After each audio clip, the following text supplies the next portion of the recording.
Welcome into the Morning Glory Show. I am your host, Jake Robertson, and we have got a show for you today. So I hope your shit shower shaved. I hope you got your mayo in your cup because it's time to tighten up. We got a great guest joining us today, ESPN NFL Nation reporter covering the Tennessee Titans, member of the Pro Football Writers Association, ESPN radio, host of the Talking with TD podcast, Turron Davenport. Welcome to the show. Thanks for joining us. All right. Thanks for having me, man. Bright and early. You know, the early bird, you know what it gets. It gets the worm. It gets the worm. We try to do it up here and start the day off right. But I am joined by my co-host, as always, as well, B-Will. Follow him at B-Will TF How you doing today, B-Will? I'm great, man. Can't complain. Like you said, it's a coffee morning today. 100%. And then always, we're joined by Jonathan Miller as well. Follow him at Esports Valen. How you doing today, Jonathan? Doing well, man. We got the guest of the hour, man. We got TD on here. Turron, it's been a pleasure following your career, following your analysis, and that's one of the things that I enjoy the most about football is diving deep into the X's and O's, understanding the strategy behind what we see on the field. And so it's going to be fun to talk about that today with the Titans. Yeah, appreciate we're gonna it. hop into it. We're going to talk some Will Levis. We're going to talk some draft, of course. We are officially 1 week away from the NFL draft. And I don't know about you guys, but I am absolutely exhausted. I'm ready for this to be over. I'm ready to hop back into the rest of the offseason post this because it has been work. But we're going to talk about it today. We're going to talk some Will Levis. So basically, we know regardless of how this car is built through this draft with this new regime and Rand Carthon, if you don't have the right driver, it ain't going nowhere. So we're talking Will Levis, obviously coming off his rookie year, replaced Ryan Tannehill halfway through the season through that injury, played in 9 games. Obviously, the week 17 was cut short with Houston, but finished with a 58% completion percentage, 224 yards per game, 8 touchdowns, 4 interceptions. Great overall. Obviously, we got to find him an offensive line. We got him some more weapons this offseason. We're building around him. But, Turron, what do we have to see from Will Levis to know this is the guy for the future this season? I think it's a mixture of two things. The pocket presence has to improve, and it did somewhat. But the other thing is just being more careful with the football. He tends to try to fit that thing in places where you probably shouldn't. Or sometimes just make throws. You're just like, you can't. You look at the Dolphins game, right? The interception that he threw. You can't have those. But then you look at the Bucs game. There were games, throws that should have been picked off, but they weren't. So for me, the biggest thing is just to be more careful with the football. I believe that he could be a really good quarterback. And I think, it goes beyond just his play on the field. It feels to me like he has a really good I don't want to say hold, but impact on the other players. And I'll never forget when Arden Key came up and he was like, he's a dog. And he talked about how he but encouraged Levis to get in front of the team and speak. And to be able to do that as a rookie that didn't start until week 8, I think that's pretty impressive. Turron, I have a question for you about Will that was pretty interesting. Something that came up in a interview that he did. I want to say it was the QB School guys. I can't remember the exact podcast, but he did a interview recently, and he talked about how obviously not being the starter has a different dynamic. Like you can't lead the team in the same way that you can when you know you're the guy, which makes sense. So he kind of knew his place in that scenario. But what was interesting is he talked about how this new Brian Callahan offense, he didn't say anything very specific or direct, but he basically alluded to this offense is going to allow me to kind of play the way I would like to play. And so what's your analysis on what this new Brian Callahan offense can do for him? Is it more of a scheme fit for him and play to his strengths personally? And did last year's offense kind of hamstring him as a passer? Well, this offense isn't driven by the running game. I think that's the biggest difference. So anytime you have a QB-driven offense like this, it's going to showcase the quarterback much more. And I think you also have to look at Brian Callahan being a former quarterback himself, obviously not in the pros, but still, at a higher level in college. I think that helps, and just the experience that he has working with other quarterbacks that Joe Burrow experience that he has, I think, is going to be even more valuable than his time with Peyton Manning, because it's a similar situation to where you have a young quarterback who's coming into a situation where you're asking him to be the man. You're demanding him to be the man early in his career. So I think that's going to help. I asked Brian Callahan about allowing Levis to evolve and mature into the leader that he's able to do. And Callahan had a great answer. He just said, I'm not going to make him do it any particular way. I'm just going to let him grow the way that he's going to be organic, So that's a good thing. As far as like in this offense, the thing that I like is just the way that Bill Callahan's going to help too, but Brian Callahan, I like the way that he's able to identify things that they do really well and stick to it, regardless of whether a team is trying to make it, stop, but then make adjustments off of that. And I think a good example of that is how he used T. Higgins a lot of times on the slot fade, right? You had that advantage there. You have a bigger, faster receiver, crazy hops. So you run that fade out of the slot. Teams started to, adjust to that. So then he started to do other routes where Higgins would sell the fade, chop it down, and break back to the quarterback. And now you're opening up other opportunities. So I like that kind of part of it. I think this is going to be a more advanced, detailed offense. And then not to mention the players that they've brought in to really help that out. Most definitely. So it's funny you say that about the scheme, because this is something I thought of with Levis last year. I mean, we asked him, I'm not going to say we asked him to do a lot, but he had a lot of big-time throws that he made. His average depth of target was very high just because we ran a lot of Yankee and hard play action fakes. But one question I have is, with this offense, do you think that Callahan will be able to sort of get better control of Levis's temperament? Because he had a similar situation with Stafford, similar type of quarterback, gunslinger type quarterback.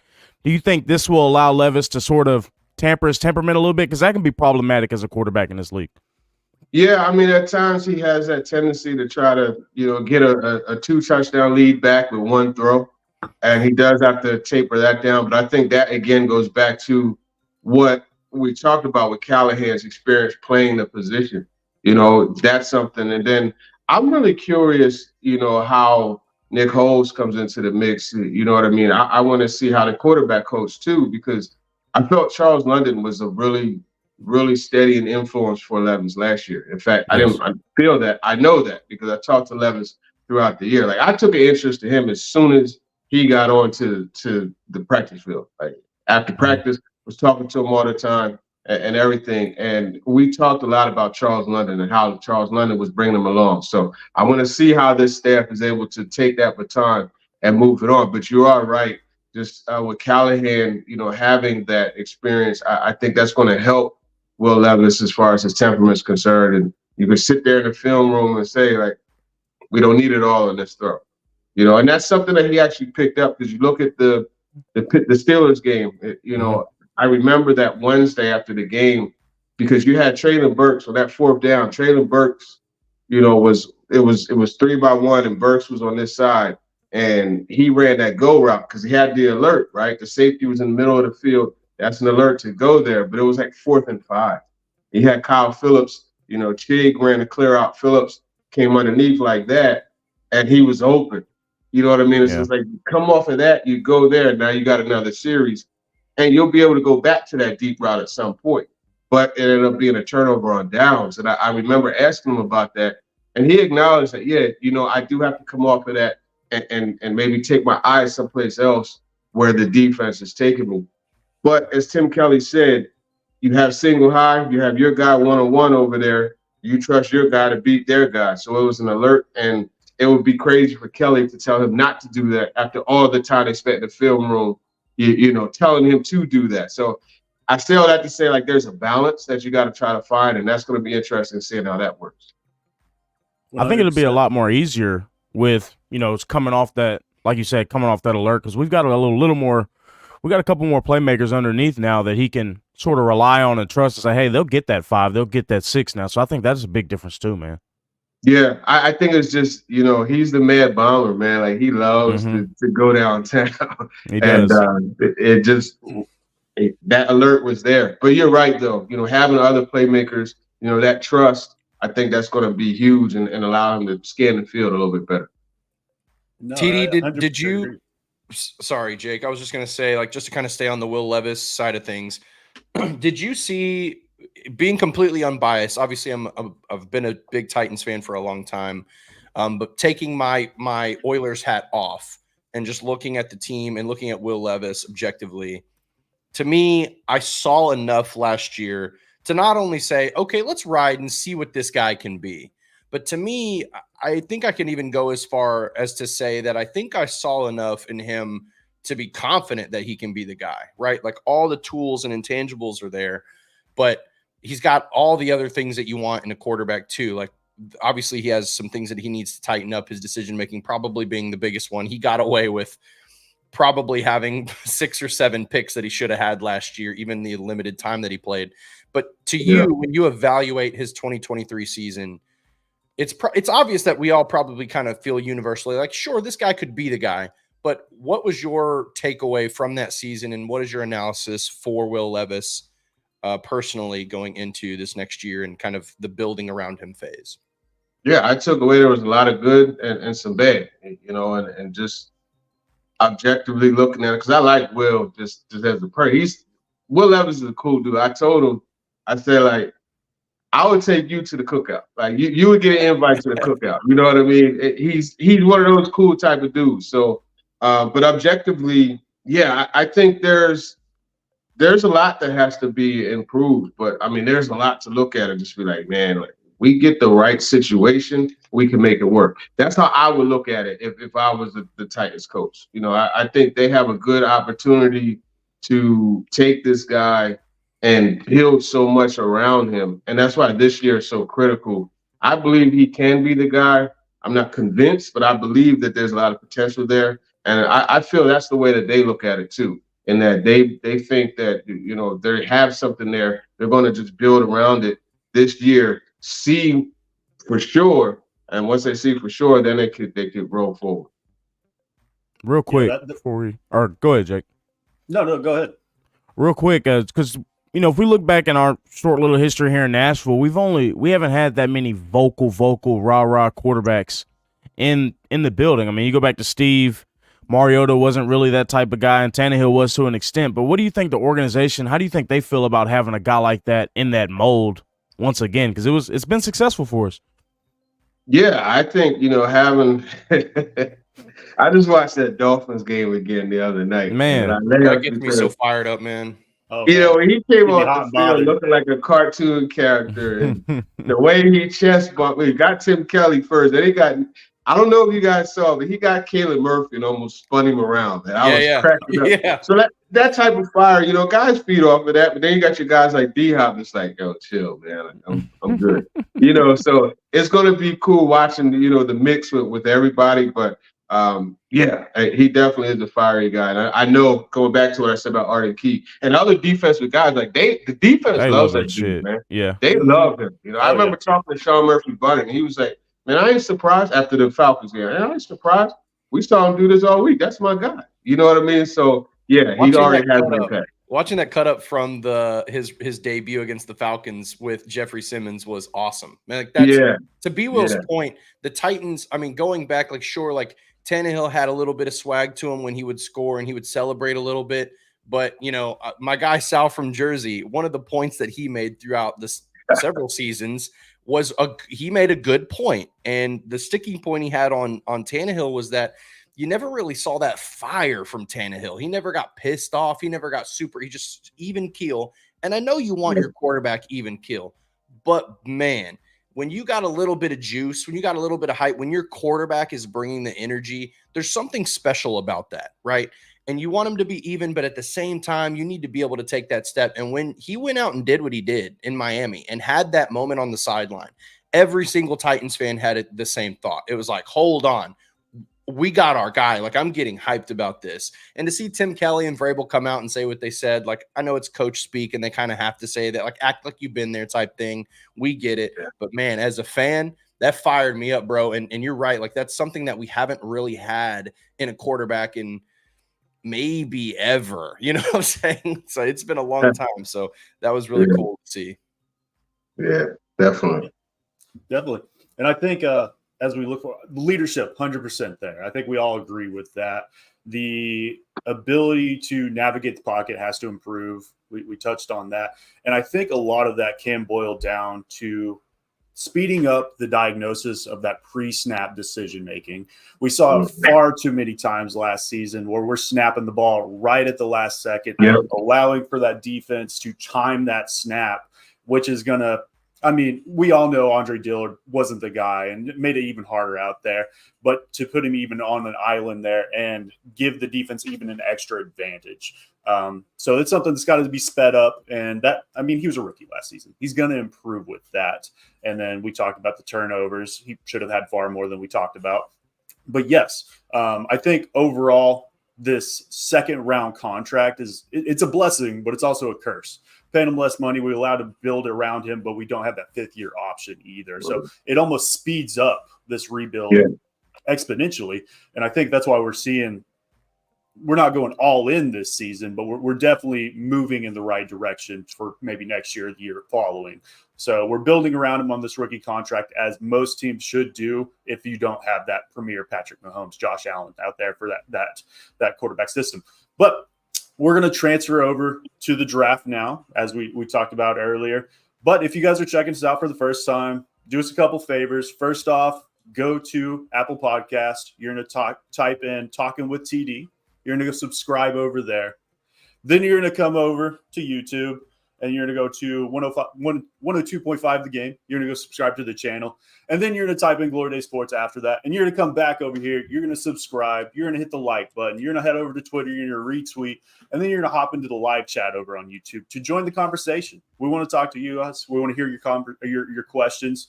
But going into the draft, we have beat this dead horse on this show and every show in general as far as tackle, wide receiver, and going into all of that. So we want to talk about some more position groups as we close out this draft process.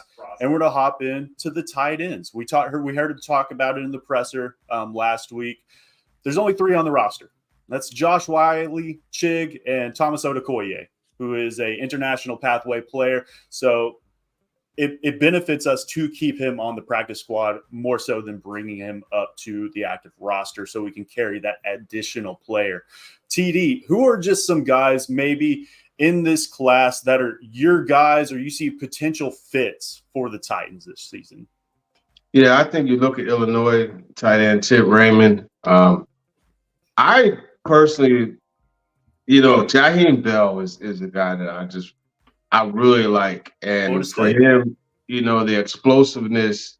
I mean, that Florida State offense, when Jordan Travis was right, they had playmakers, man. They were going.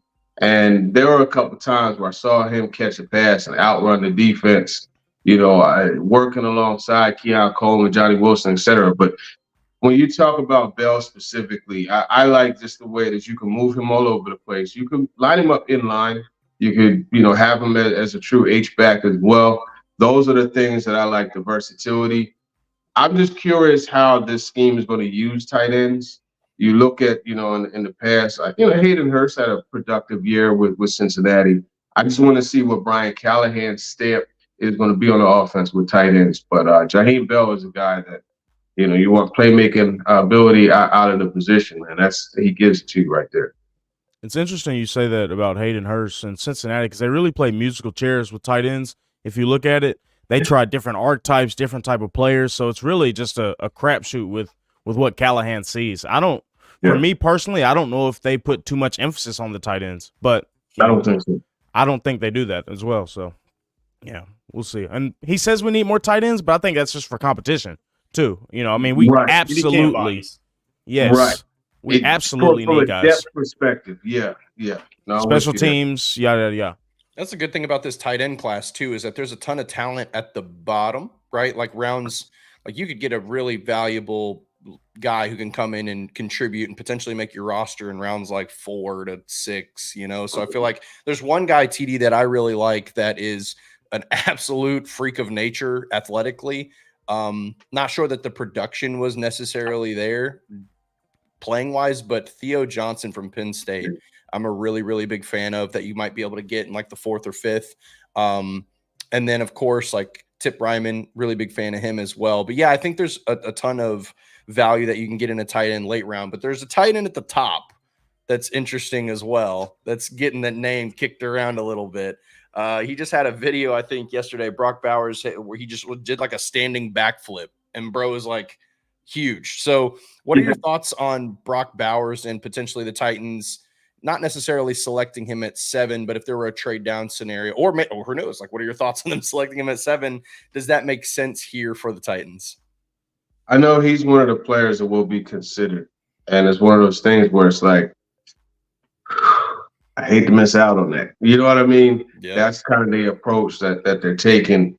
The tight end position is interesting because when you look at, Vernon Davis, I remember he was selected high. I think he was 7th way back when. And it didn't happen initially, but once he got going, man, that dude was, putting up double-digit touchdown seasons. But that position, you look at a lot of the top guys, they weren't drafted in the first round. So that could kind of jade some people's, likeness to take a tight end. But Brock Bowers, man, the yards after the catch, just the ability to create, he's a lot. I was on another show yesterday talking about Malik Neighbors and how he makes the protection better just because it's just catch and throw and you go get it.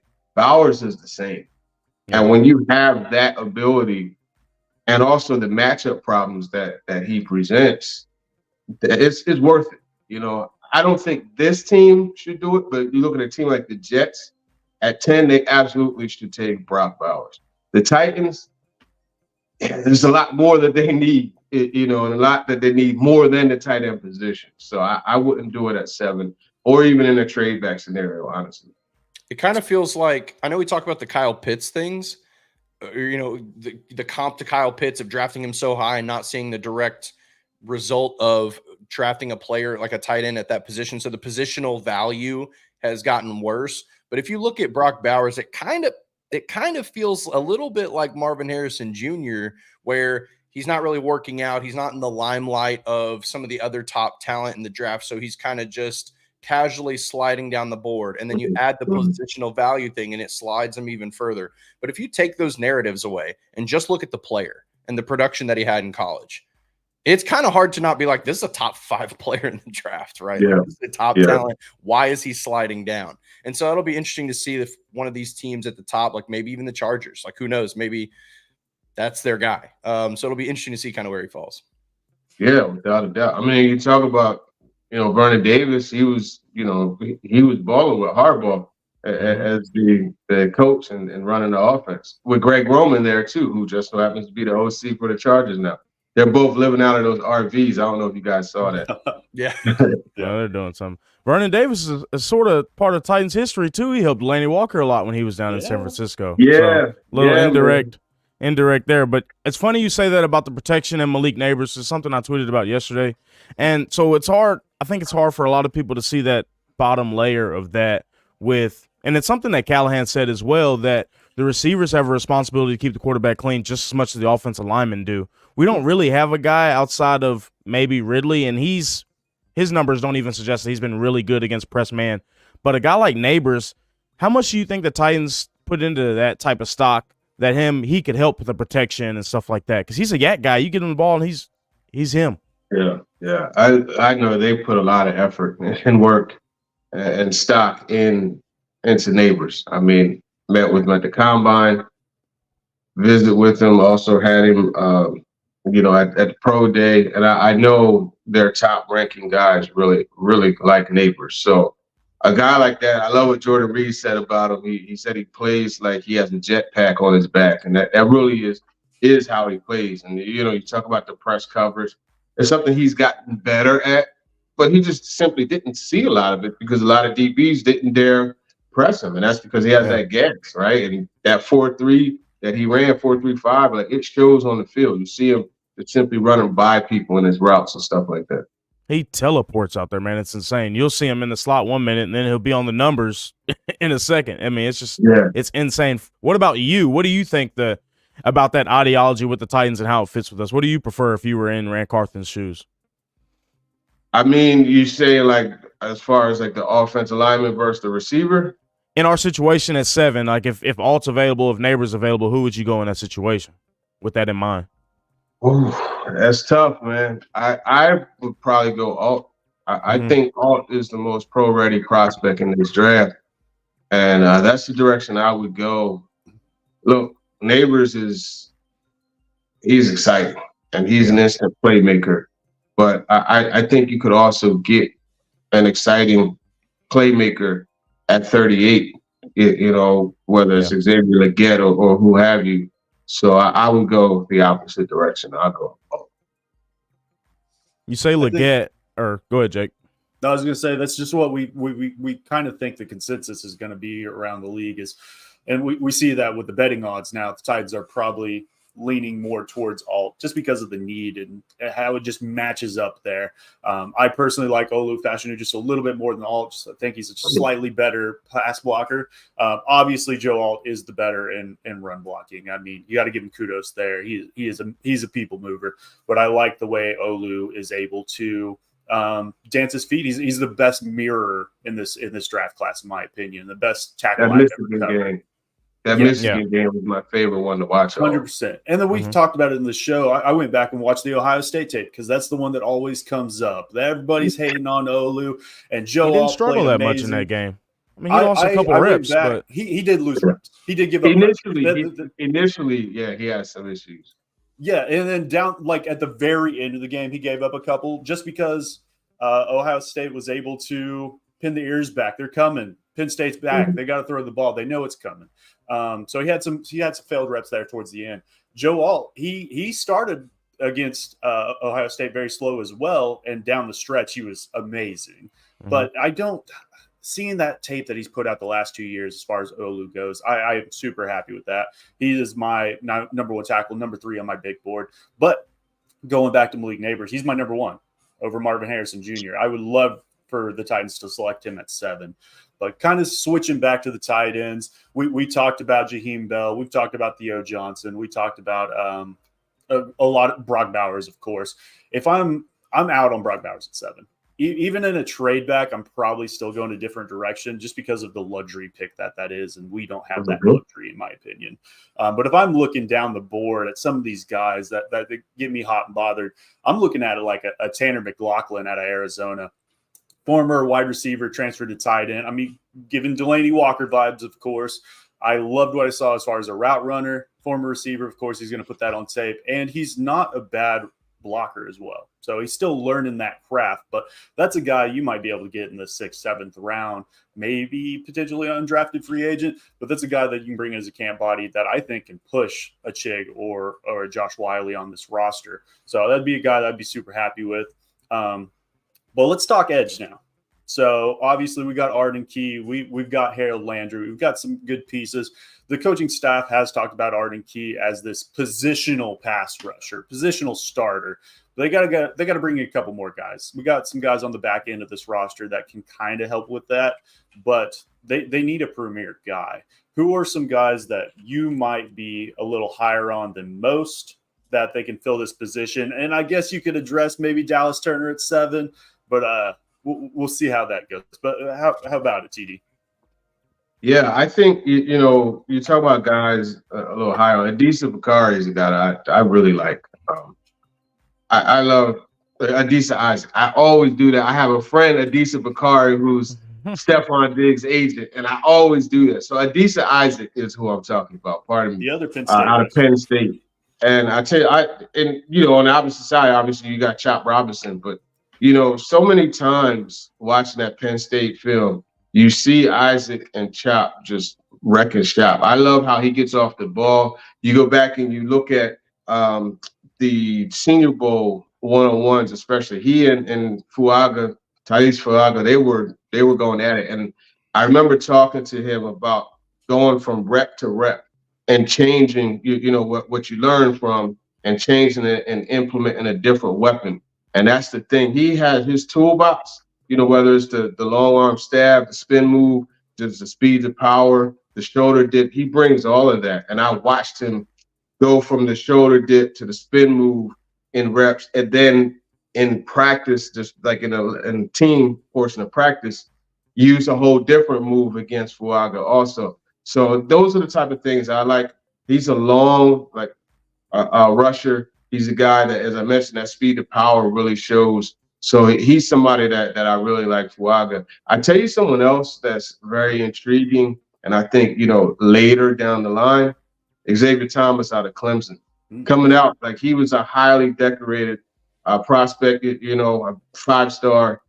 He got to Clemson, has some injury issues, but the ability is there. So I think, he's someone you can kind of catch lightning in the bottle late because of all the ability that he has. There seems to be a lot more depth at this position than maybe we were led to believe early on in the process. Looking at looking on down this list, like, there are guys that, after taking a second look at them, pretty impressive. Like, Muhammad Kamara is another guy who's really interesting, who has some really awesome tape. I watched.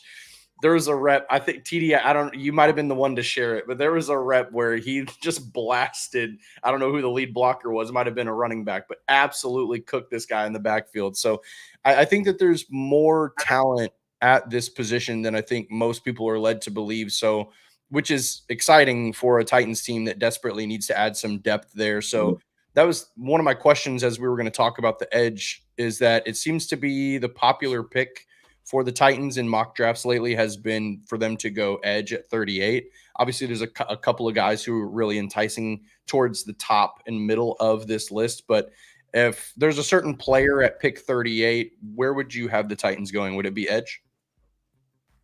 Yeah, I mean, look, you got Chris Braswell. If Darius Robinson happens to be there, I don't really look at him as much as an edge, as just like a versatile D lineman. But those are some names.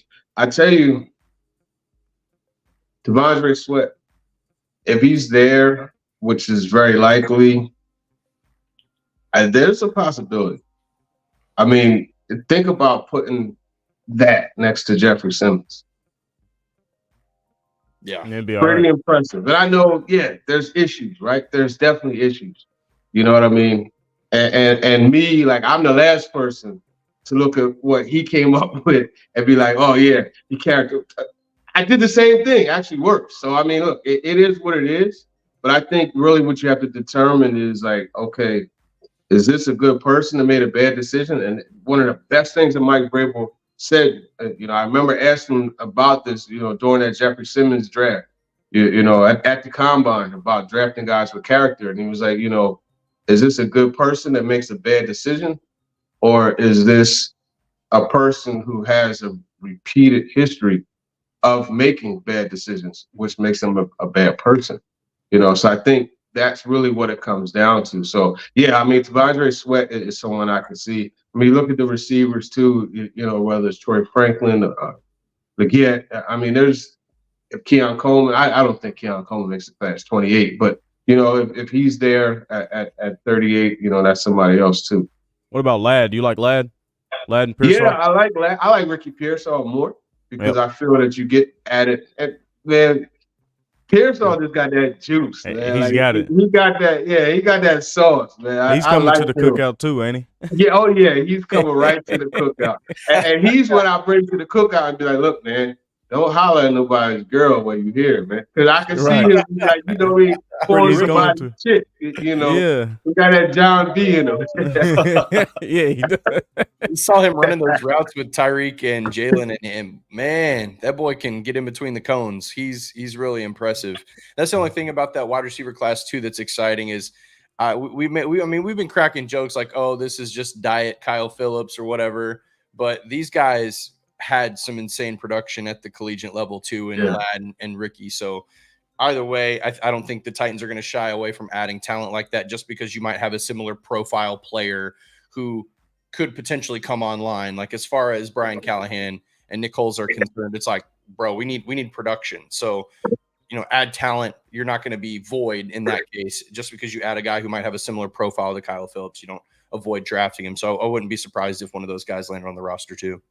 Yeah, and they bring more of a vertical aspect too. Both of those guys, they time faster and they play faster vertically. I think they both, and I think it goes overlooked, they both have the ability to play on the outside. They're probably more preferred in the slot, but they have the athletic traits and the size to play on the outside, unlike Kyle Phillips. Maybe there's some injury history there with the both of them as well. But Pretty Ricky, I mean, we look at that Florida offense, and he kind of went overlooked early in this draft process and has kind of picked up speed just because that Florida offense was just chuck it and fuck it. It has been the last 2 seasons with AR and then going into this season. But it didn't do him any services. So I like Pretty Ricky. I like him. Like, agree with you. I like him over Ladd. Ladd's a great prospect as well. If he's there at 38, wouldn't hate it. Going back to Javondre Sweat, B. Will said it last week. He showed up to Tennessee in a orange jumpsuit, and that just shows commitment to me. And I respect the hell out of it.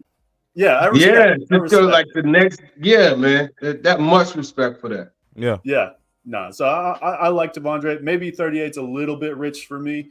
But I mean, we go into Byron Murphy. I mean, his playing mate. Those we need interior defensive linemen to help as well. Mm-hmm. And I might be a little bit higher on some of the guys we already have in house. I mean, Keandre Coburn. We're talking about Texas. Keandre Coburn just started over both of those guys 2 years ago. It was a rookie last season, a 6th-round draft pick. I liked what we saw down the stretch. And then you go into guys like maybe slightly undersized TK McClendon. I mean, another rookie that played well last season. Well, I think he's only like 270, but we're looking for this Danico Autry replacement, this tweener. I think that TK's got something. That's Darius Robinson. TK. That's Darius Robinson is that dude. Yeah. He is that Two dude. Other guys, though. 2 other guys at the edge that I like, too, is, Mo Kamara, like you said, Jonathan. Yep. Watch him on that Colorado tape. Different, against Colorado. I mean, that was a hell of a game to watch, Colorado State. He got ejected in the game. But, I mean, he was a difference maker in that game. He was wrecking shop. Yeah. He was wrecking shop in that game. And another guy that sort of goes under the radar that we could get a little later is Nelson Caesar from Houston. I like him a lot. So love it. That could be another guy that we could go after. Edge is a need for us, for sure. I wouldn't be mad at 38, but I think there's so many guys that we can get in the mid-rounds too. 100%. And, yeah, I mean, we talked about it with a couple of these guys now. Some just going deeper down this list. I mean, you got guys like Austin Booker, who's still developing out of Kansas. He's still developing those pass rush moves. And maybe a guy that we talk about these top 5, 6 at edge. Jonah Ellis out of Utah. I absolutely love. Yeah. As far as just like having a pass rush plan, I think it's Latu and then Jonah Ellis. He might not be as gifted as an athlete as some of these guys, but don't look past Jonah. And at 38, maybe it's rich, but I wouldn't hate it. I love Jonah Ellis's tape. I like him on a trade down, maybe. Exactly. Maybe trade down from 38, land him at like 40, late 40s, early 50s. And Turron, let's hop into it. I mean, we've had the talks of the trade down at 7, the trade downs at 38. What are your thoughts? Are we sticking and picking, or are you personally looking more towards a trade back and getting that 3rd-round pick that we're missing desperately this season? I think that's the ideal thing, is to be able to move back, acquire another top 100 pick. They only have 2, but you don't want to move back too far to where you don't have a chance at an Olu or a J.C. Latham, those types. Who I know, Latham is a guy that a lot of teams, they have right there with all as far as on their tackle board. So to be able to move back and still get him and get another pick, I think that's the ideal thing.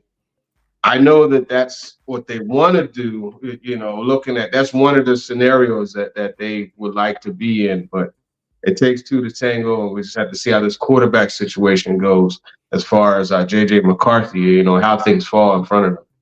TD, I want to get your opinion on this. I recorded, me and a friend of mine, Dalton, we do a dual mock draft every year. And so one of us takes odds, one of us takes evens, and then we do a dual mock. And if we trade with the opposite person's team, then we have to negotiate. It's like a fun thing. We recorded that video, and then the file corrupted, so hate my life. But in the video, we said something really interesting. And as we were talking through negotiating trades, we kind of stumbled across a strategy or a thought that makes a ton of sense. And I was picking odds. And so I landed on the Chargers, and I was looking at a trade down. And as we talked through it, I started to realize that some of these teams that are looking to trade down might be in a little bit of a predicament, because the top 15 to 20 talent that's available in this draft is so good that what I found was that in looking for value in a trade, teams like the Chargers found it hard to trade down to 11 or so, unless, of course, J.J. McCarthy is your guy, then you go get him, I suppose, right?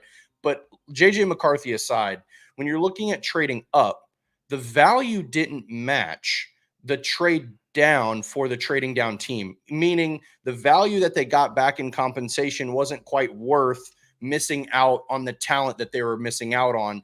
And the compensation didn't match that because teams that are trading up maybe don't, like, they're not hating staying, like the Jets, they probably don't hate staying at 10. They're going to land somebody great. You know, the Raiders, the Broncos, minus the fact that they're maybe not looking for their quarterback in the first round, those teams are probably totally fine with staying at 13 and 12 because they know they're going to land a very talented player. So you're not going to overspend unless you just go get your guy. So, like, kind of what's your thoughts on, like, the trade down potential and trade up for some of these teams? Yeah, I mean, you said it, outside of quarterback is very limited, but you get a team like the Bears, right? You get a team, let's say the Cardinals, you know, they trade out of 4, and let's say Neighbors is still there at 7. I could see them trading up, or Doomsday is still there at 7. I can see them trading up in that type of situation. So it's going to be very specific to players. I don't see, outside of those 2 receivers, I don't see anybody that someone would trade up to get, you know, obviously not including the quarterback. Real quick, TD, we talk about the trades and it takes 2 to tango, and this might be a little off topic, but how close were the Titans to trading up last year for that other guy in our division? I just want to know the answer to this. Yeah, I unearthed that he was the top guy on the board, their top quarterback for sure, in Indy. Yeah, I remember telling Jared Stillman that, and he was like, "Look, man, it is what it is. That dude is him," and they believe that, you know. So I know there was a lot of talk about doing it. I'll put it that way. It seems like we're not as loose at the lips this year since since we've had a change too. So I think that helps. That's something I've noticed. There's a certain pipeline that was kind of. Yeah, it went dry. Just disconnected, you know what I mean? And, yeah. Oh, it's dry now. TD, what's your sense on the media side? Like, are things more enjoyable for you guys when a coaching staff and front office is more forthcoming with information in general? Because it seemed like as fans, we were all kind of getting tired of the got to coach better, got to play better situation. But it wasn't just that answer. It was also kind of just this stoic, always response that we got from Vrabel, where he was like, "Here, I don't have an answer for you. Stop asking me," type of vibe. Now we have like this very open and transparent responses that we're getting. It just seems like a breath of fresh air. Is it the same thing for you guys on the media side? It's funny you say that because after I love Denard Wilson's energy. Oh man, you know what I mean? Oh, yeah. This is a big pro Denard Wilson pod, TD. Yeah, the energy and just the way he makes you feel at walking out of the press conference, you're just like, yo. But the last time when they all spoke, I remember saying, "Wow, like this dude told us, like Nick Holtz told us, you know, how they huddled. It's so different." You know what I mean? So, yeah, you definitely feel it because everybody in the room was like, wow, like they actually said something. Like they shared a lot of information with us. And there's no slight on Mike Vrabel. He had his way of doing things. And there were times where he would talk a little more than others. But it's just like that last year was just one of those years where you could just tell, like, this act is getting tired, you know, to everybody. So, yeah, it's definitely refreshing.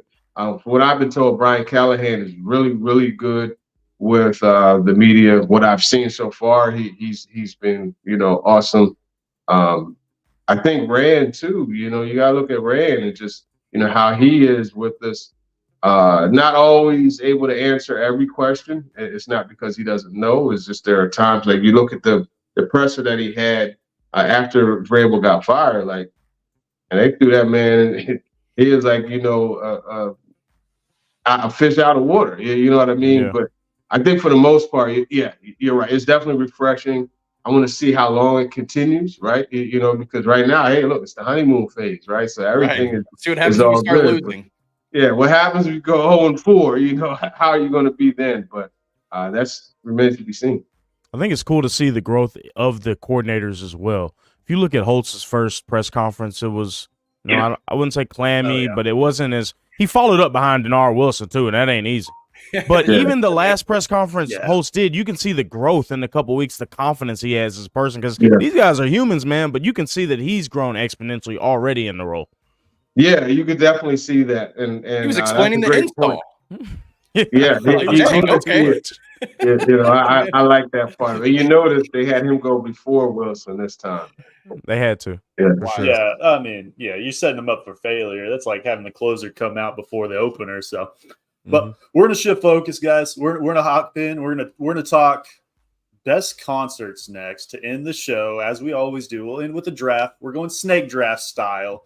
We'll go TD first, and we're gonna go Jonathan, B. Will, then myself. And then I'll have back-to-back, and then we'll circle back through. We're doing 3 picks today, opposed to our normal 4 since we got the 4 seats today. But TD, we're building a perfect concert. Who is the 101 for you? Hey, look, man, there's a lot of concerts I've been to, but I think, Wu-Tang. I got to go with Wu-Tang just because of the collection. You get so many. You get Meth, the Jizza, Raekwon, Ghostface, you know what I mean? You got Inspector Deck. You get all those guys. Yeah, let me go. I go Wu-Tang because it's just all encompassing. No. I mean, there's nothing wrong with that at the 101 at all. That's a steal there because you get more than one. I like that. That's what I think. I didn't even think about that. That is a value pick. All right, look, this one, I'm really excited I got the 102 because I was afraid that I might not have gotten this. This is a guy who I saw I was literally front row in 2011, I think. It was coming off of what was considered his worst album at the time, but it was electric. Man, this guy was insane. And Kendrick Lamar opened for him. It was one of the best nights of my life. And I'm going with Kanye West. Kanye, say what you want about Kanye. He's my favorite musical artist of all time, has been since, graduation. But when you talk about a show, this guy, his show, you got everything, his entire discography at the time. But what was really fun is that he broke his show down into acts like it was a play. So there was this massive LED on the ceiling, and it was like Act 1, and it basically talked about broke down his life in Act 1, and then he broke his discography down into like how he was basically talking about his life up until that point. So it was jumping around from genre to genre, album to album, and it was electric. So I got to go Kanye. Love it. For sure. All right, B. Will. You got the 103. Man, so I'm going to take a page out of TD's route, and I'm going to just focus on the South. We're in the South, so I think, we could probably have this concert in Atlanta. We could have it in Houston.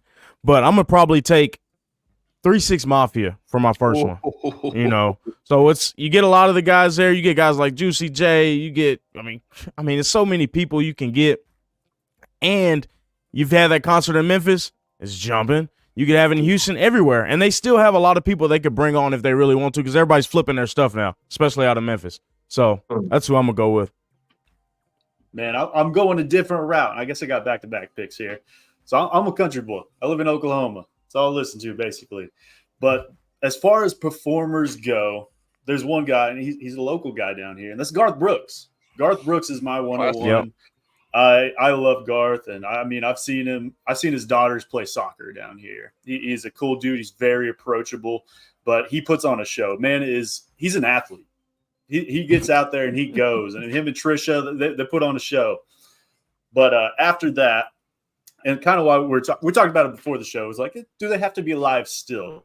Because I saw a guy that is in regards to country music and everything. This is who everybody's talking about. This is what their song's about. And that's the Hag. Merle Haggard, I got to see back in Norman for a tornado relief concert, and he was one of the openers. And the Hag, he still got it. He still had it. I mean, the dude is it. So I'm going Garth Brooks, Merle Haggard, and then B. Will. You're back up on the board. Man, I'm going to stay in the South. I'll probably have to go Outkast to sort of keep the South going. God, TD got me on the group thing, man, and I'm going at it. But you got a guy like Andre 3000 that can play every single instrument known to man. You got a guy, and it's just he alone And he can get the other fella too. I'm freaking blanking on his name right now, which is crazy to think about. But Big boy. Big boy, yeah, Big boy. But Andre 3000, man. I mean, with them in my third pick, they'll be able to play an amazing song that'll pop in y'all's head as soon as I announce the third pick, and that's really where I'm going with that. Especially if it's in the South, man. The concert will be jumping. Can't believe I forgot about Big Boy's name. I'm ashamed. that was Outkast was on my board. I'm gonna also mix up the genre with this one, and I'm also gonna do the all-time thing. And obviously, I'm too young to have gotten to experience this, but just from all the footage you see, I mean, this looked like an incredible, incredible show. And obviously, MJ is a classic. I'm gonna leave off MJ for now. I'm sure he's gonna get taken before I get a chance to pick him, but I'm gonna roll with Queen. I think Queen would have been an absolutely incredible live show. I'm such a huge fan of so many of their Live songs. Aid. Yeah, Live Aid. Oh man, yeah, he probably would have been my next one. So many people there, and just having everyone in sync for multiple songs. I mean, that must have been a different type of electric. So I'm gonna roll Queen. Yeah, that's a good one. Freddie Mercury. I remember they had at JFK Stadium in Philly. They played. I forget who was there in Philly that played as part of Live Aid, but yeah, man, that's a good pick. So we're doing people that we could do somebody that we haven't seen for sure for ourselves. Just okay. Your concert, yeah. It changes a little bit, but look, I like to have something for everybody. So yeah, I gotta bring in. How could you not have the artist Prince? I mean, for sure, man. I think when you look at, and I'm so mad. I never saw him, and he's one of my favorite performers. Is he a my Philly favorite guy, artist? Prince? No, Minnesota. Okay. But just Purple Rain, Diamonds and Pearls, Insatiable. Mm-hmm. Yeah, the 9th and 10th grade TD was having fun in those songs.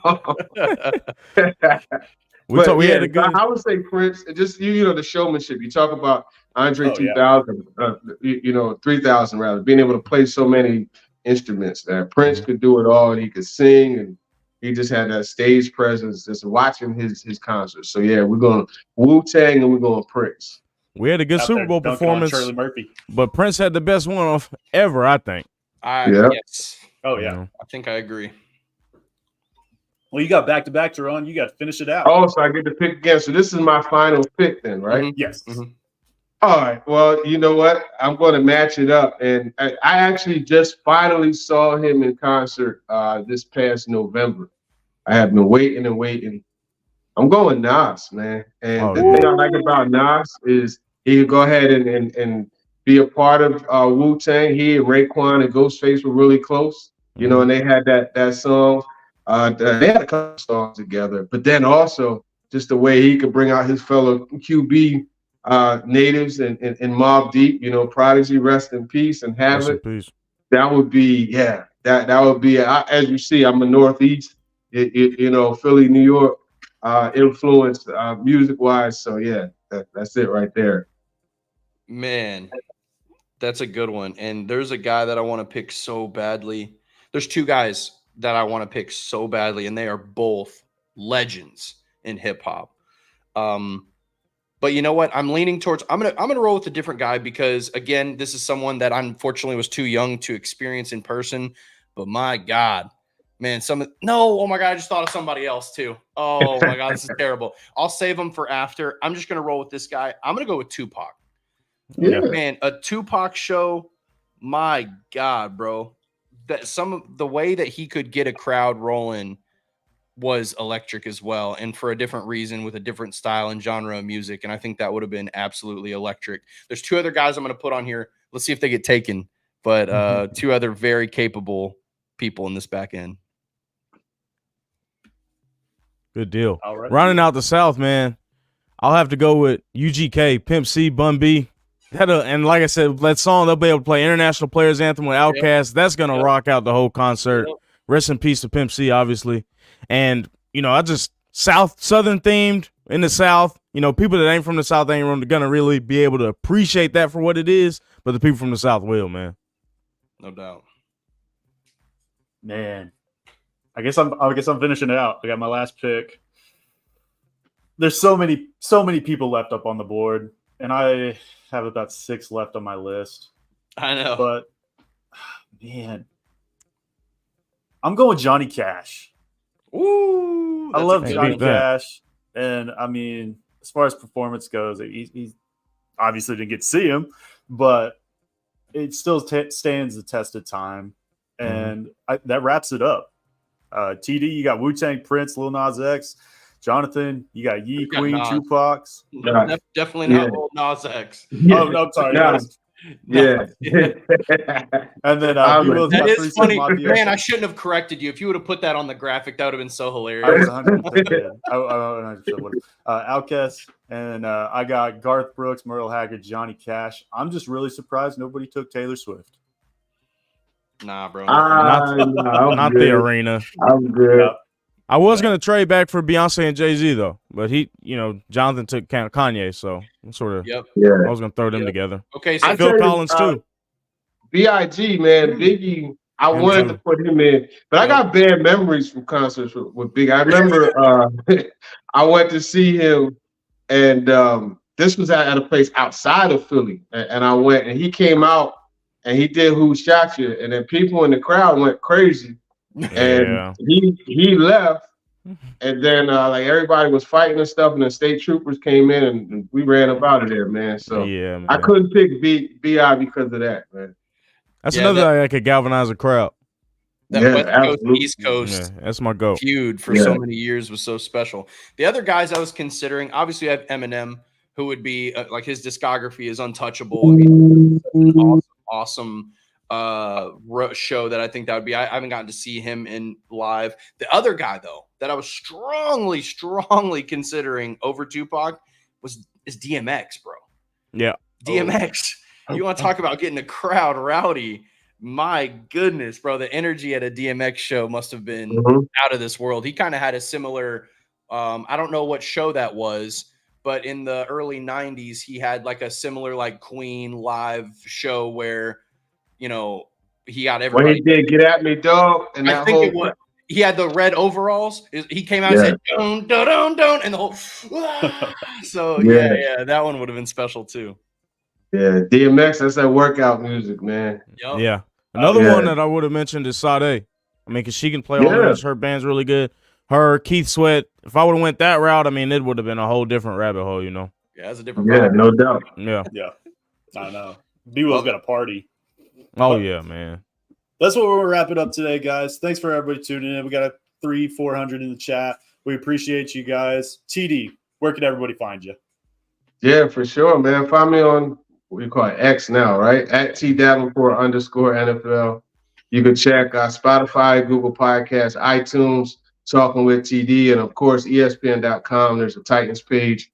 All of my Titans work goes on there. So definitely, man. I appreciate you guys, man. This is a dope show. Thank you. We appreciate Absolutely. you. We appreciate you. Your URL is still Twitter, so I'm gonna still call it Twitter till then. But as always, you can follow B-Will at BWillTFTV. You can follow Jonathan at Esports Valen. You can follow me at Glory Days Sports over on Twitter/X as well. Go like, comment, and subscribe. Do all the socials, and we will check you guys out next week for the draft. And we got some big plans coming up. We're still working on those, but we're super excited. We'll check y'all later.